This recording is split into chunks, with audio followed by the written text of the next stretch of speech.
National Institute of Open Schooling public exams scheduled to be held in July 2020 is the latest to be cancelled due to the COVID outbreak.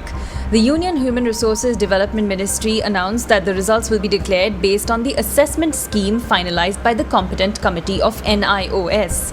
However, learners will be given a chance to appear in the next public or on-demand exam to improve their performance. A date for that hasn't been fixed yet. This comes after the Central Board of Secondary Education decided to do away with the pending board exams which were suspended in March due to the lockdown prompted by COVID.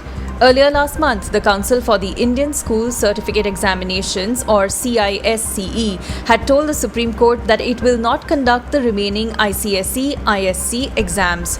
Today, the results for these students were announced. They have an opportunity to improve their marks later. Meanwhile, Vellore Institute of Technology cancelled its entrance exams and said it will admit students based on their class 12th results.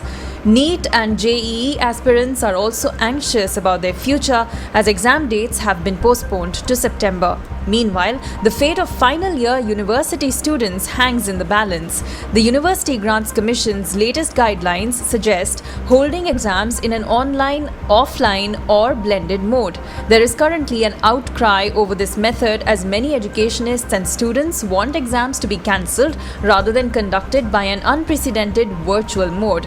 Others say passing students without an exam will devalue their degree. Amid all this, students continue to suffer with repeated delays in dates and an uncertain future.